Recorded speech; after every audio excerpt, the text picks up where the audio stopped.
네, 마지막으로 종말의 시작을 끝으로 데미안을 종말을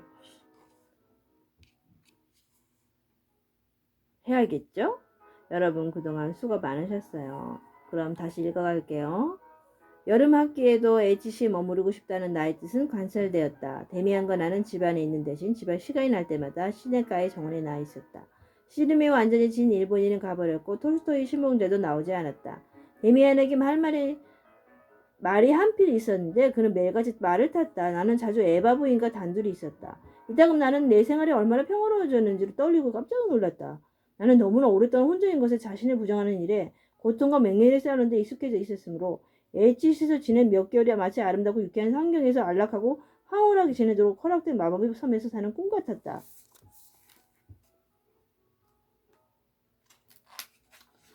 나는 이것이 우리가 생각하는 새롭고 보다 더 높은 공동체의 전조임을 예감했다.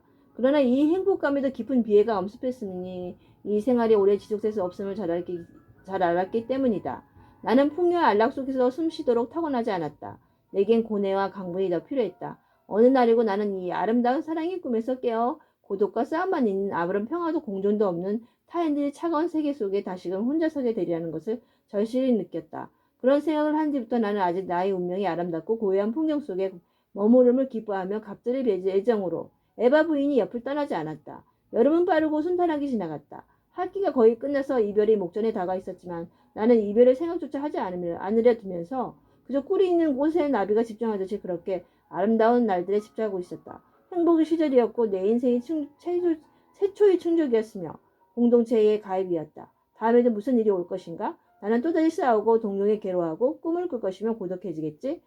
그러던 어느 날 이러한 예감이 몹시 강렬하게 나를 엄습하면서 동시에 에바 부인에 대한 나의 사랑이 갑자기 고통스럽게 불타올랐다. 가슴이 저려왔다. 아, 이제 곧 나는 이곳을 떠나서 그녀를 못 보고 집안을 거니는 그녀의 하얗고도 다정한 발소리도 못 듣고 내 책상 위에서 그녀가 준 꽃도 못 보겠구나. 대체 내가 이룬 건 뭐지? 그녀를 얻은 대신 그녀를 영원히 내 것으로 얻으려 투쟁하는 대신 꿈에만 취해 있으면서 만족했을 뿐이다. 그녀가 진정한 사랑에 관해 들려준 온갖 말들이 떠올랐다. 헤아릴 수 없이 많아 세련된 경고의 말들, 수많은 가벼운 유혹들, 혹은 약속들. 나는 그것들에서 무엇을 이뤘는가? 아무것도 없었다. 아무것도. 나는 내 방 한복판에 서서 모든 의식을 집중해 에바 부인을 생각했다. 나는 그녀가 내 사랑을 느끼게 만들고 나에게 오게 하려고 애썼다. 그녀는 내게로 와야 하며 나의 포옹을 열망해야 하며 나의 입맞춤이 그녀의 성숙한 사랑의 입술을 탐욕적으로 헤쳐 놓지 않으면 안 되었다. 나는 선체로 손발이 차가워질 때까지 온몸을 긴장시켰다. 내 몸에서 힘이 빠져나오고 있음이 느껴졌다. 뭔가 차가운 것이 나의 내부에 단단하게 응어려졌다. 나는 잠깐 가슴속에 한 개의 수정을 품은 것 같은 감각을 느끼다가 그것이 나의 자아임을 깨달았다.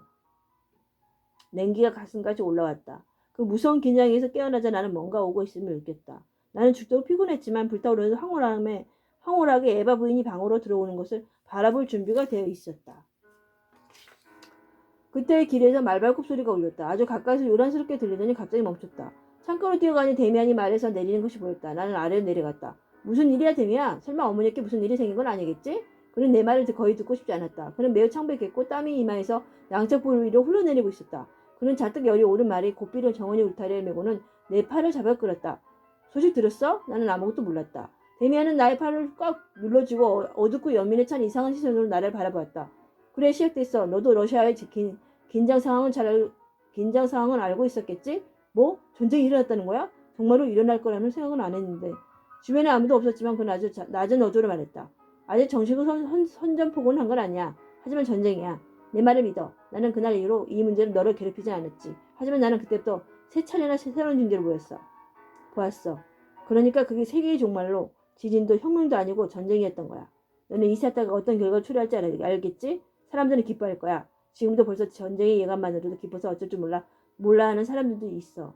그들이 살며 그렇게나 몸이 건조했다는 말이지. 하지만 킹클레어, 너도 이것이 단지 시작에 불과하다는 것을 곧 알게 될 거야. 아마 대전쟁, 엄청난 규모의 전쟁이 될 거야. 하지만 그것도 역시 시작에 불과해. 새로운 세상이 시작되고 있어. 새 세상은 낡은 것에 집착하는 사람들에게는 즐겁할 일이 되겠지만 넌 어떻게 생각할 거야? 생각이야? 나는 말문이 막혔다. 내게는 모든 것이 낯설고 비현실적으로 들렸다. 모르겠어 넌. 그는 어깨를 으쓱했다.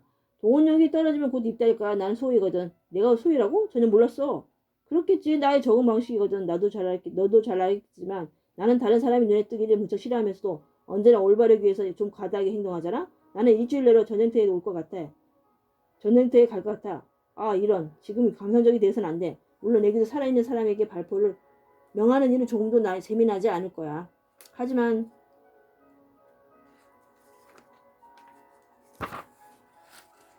하지만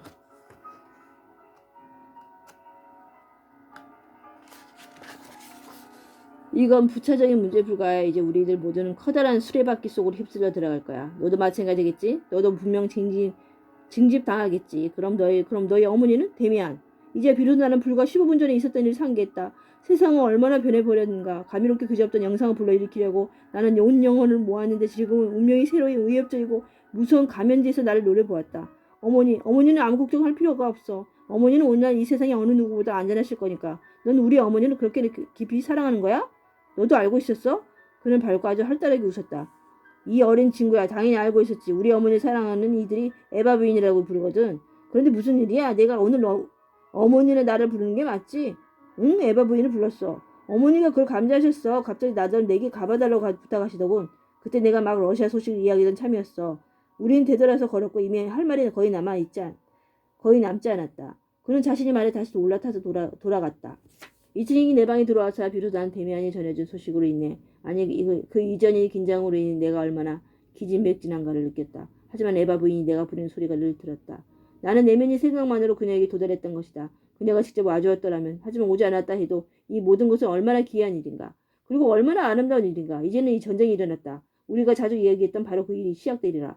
데미안은 꽤 많은 것을 미리 알고 있었다. 세계의 조류가 더 이상 이제 우리 곁을 우회하지 않고 우리가 가슴 한복판을 꿰뚫어 흘러간다니 얼마나 기이한가. 무언가 거친 운명들이 우리를 부르고 있었다. 지금이 아니라도 머지않아 세계가 우리를 필요로 하고 스스로를 변화시키려고 하는 순간이 올 것이다. 대면이 옳았다. 이것은 감상적으로만 받아들여서는 안 되었다. 단지 이상한 일은 이제 내가 그렇게도 고독하게 염원해왔던 운명이라는 문제를 그렇게 많은 사람과 아니 온 세상과 더불어 나눌 거라는 사실이었다. 그래 좋다. 나는 마음의 준비를 끝냈다. 저녁 무렵 시내를 걷자니 거리가 구석구석 흥문으로 들끓고 있었다. 어디선 들려오는 소리는 전쟁이었다. 나는 에바 부인이 집으로 갔다. 우리는 정원이 정자에서 저녁 식사를 했다. 내가 유일한 손님이었다. 우리 중 누구도 전쟁에 관해서는 한마디도 하지 않았다. 단지 나중에 내가 집으로 돌아가기 직전에 에바 부인이 이렇게 말했을 뿐이다. 신의 하는 싱클레어, 오늘 당신이 나를 불렀죠. 내가 직접 가지 못한 이유는 잘 알 거예요. 이것만 잊지 마세요. 당신이 이제 부르는 법을 알아요. 그러니 언제든 표식을 지닌 누군가가 필요할 때 그렇게 부르세요. 그녀는 일어서서 정원이 황혼 속으로 앞장서 걸었다. 이 신비로운 여인은 침묵의 나무들 사이를 당당히 걸어갔다. 그녀의 머리 위에서 조그만 무뼈들이 조용히 빛나고 있었다. 네 이야기가 끝나간다. 사태는 급속히 진행되었다. 곧바로 전쟁이 터졌고 데미안이 은혜색 군복 차림이 이상스럽고 낯선 모습으로 떠났다. 그날 나는 그의 어머니를 집까지 바래다 주었는데 얼마나 지나지 않아 나도 그녀와 작별했다. 그녀는 내게 입을 맞추고 잠시 나를 가슴에 끌어안았다. 그녀의 불타는 큰 두 눈이 내 눈을 바싹 들여다보았다. 모든 사람이 하룻밤 사이에 형제가 된 듯했다. 그들은 조국과 명예를 말했는데 사실 그건 운명이었다. 한순간 그들 모두가 운명의 맨 얼굴을 목격한 것이었다. 청년들이 병영에서 나와 기차 올랐을 때 나는 그 많은 얼굴 위에서 우리 표식과는 달랐지만 사랑과 죽음을 의미하는 아름답고 고귀한 표식을 보았다. 나 역시 한 번도 본 적 없는 사람들과 뜨겁게 섞였는데 나는 그것이 어떤 의미인지 이해하고 있었기 때문에 적절히 대응했다. 그것은 단순한 도취일 뿐 운명을 갈망하는 의지는 아니었다. 그렇다라도 이런 도취는 신성한 것이었으니 그들이 짧게나마 운명과 눈동자를 마주치도록 고양되었다는 것이기 때문이다. 내가 전장으로 갔을 때는 초겨울이었다. 사방에서 끊임없이 돌려오는 총소리에도 불구하고 처음에는 모든 것이 다소 실망스러웠다. 예전에는 이상을 위해 살아가는 사람들이 왜 이렇게 드물까 고민했다. 하지만 지금 많은 사람, 아니 모든 사람이 이상을 위해 죽을 수도 있음을 알았다. 다만 그것은 개개인의 자유롭게 선택한 이상이 아니라 공동체 이상이었다. 시간이 지날수록 내가 사람들을 과소평가했음을 깨달았다. 군인으로서의 공통된 의무와 위험이 그들이 아무리 제복 입은 뒷단으로 획일라 했더라도 많은 수위 살아있는 사람들과 죽어가는 사람들은 대단히 품위 있게 운명의 의지에 접근하는 것을 보았다. 정말 많은 사람들이 공격할 때뿐만 아니라 평상시 매 순간마다 목적 따위 알 바 없이 절대자에게 완벽하게 복종하겠다는 식이 막연하지만 확고한 얼마쯤은 흘린 듯한 시선을 지니고 있었다. 이들은 그것이 무엇이 되었든 간에 자신들은 준비되어 있었고 미래를 빚어질 진료로 쓰일 거라고 믿었다.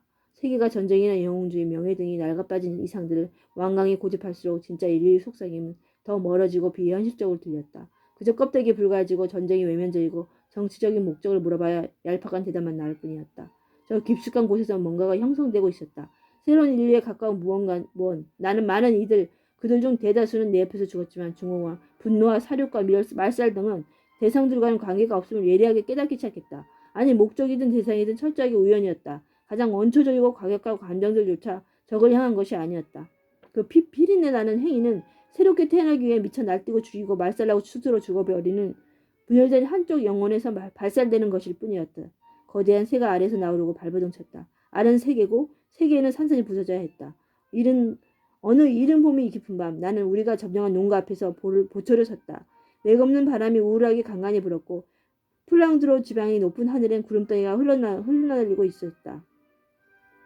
구름 뒤쪽에 어딘가에 달이 떠있는 것 같았다. 그날은 하루 종일 왠지 불안했고 알 수 없는 근심으로 마음이 어지러웠다. 나는 어두운 전초지에서 이제까지 내 삶과 에바 부인과 데미안을 열렬히 생각했다. 배경나무에 기대서 움직이는 하늘을 응시하는데 미세하게 발을 떨리는 밝은 빛이 꼭 커다랗게 솟아오르는 일련의 형상들을 이뤘다. 맥박이 이상한 정도로 가냘프게 뛰면서 바람과 비가 느껴지지 않는 피부의 무감각, 그리고 언뜻 느껴지는 내부의 강렬한 각성 때문에 나는 인도자가 주위에 있음을 느꼈다. 구름 속에 대도시가 보였다. 거기서 수백만 명의 사람들이 광대한 풍경 속으로 떼지어 흩어졌다.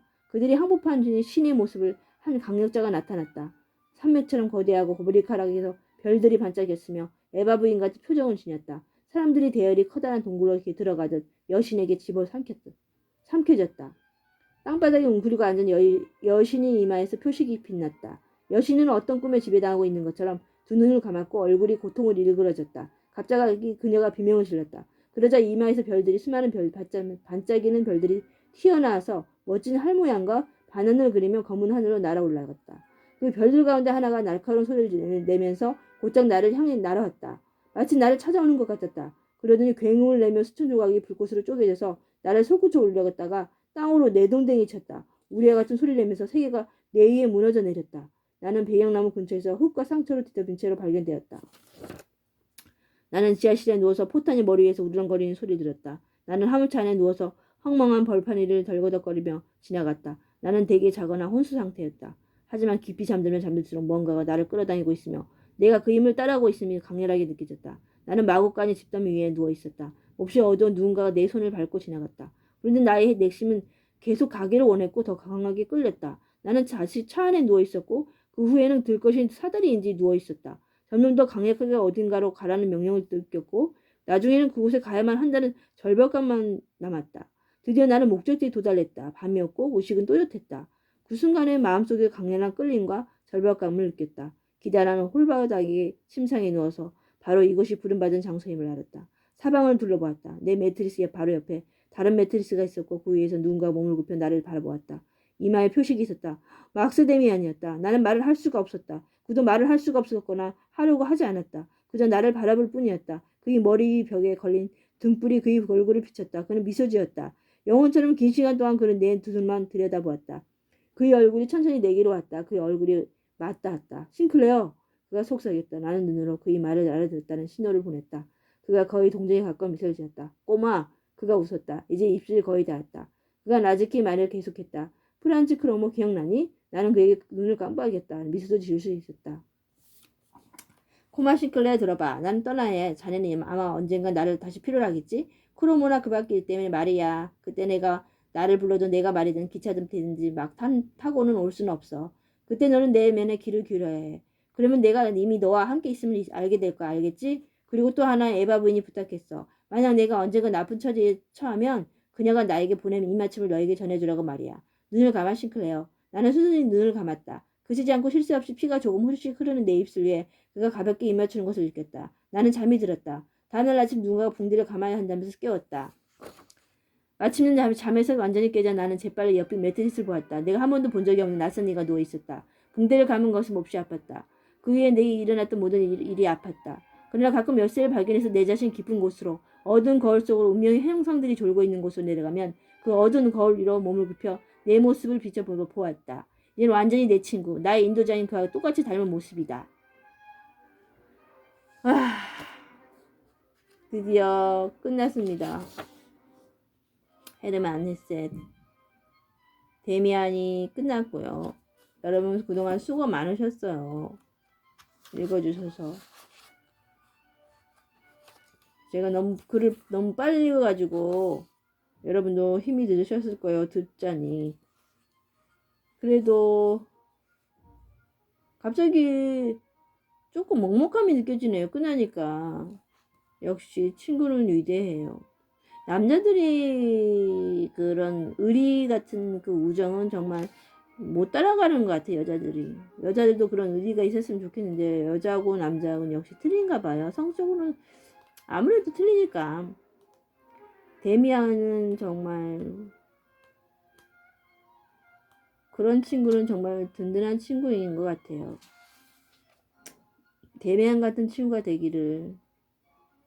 그런 친구가 있어서 어딘가에.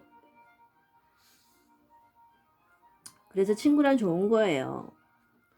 여러분 끝까지 저에게 정말 저같이 버벅거리고 목소리도 안 이쁘고 그저 책 읽는 것만 좋아하는 저희를 끝까지 들어주신 여러분에게 감사드리며 여러분 사랑합니다. 안녕. 감사합니다.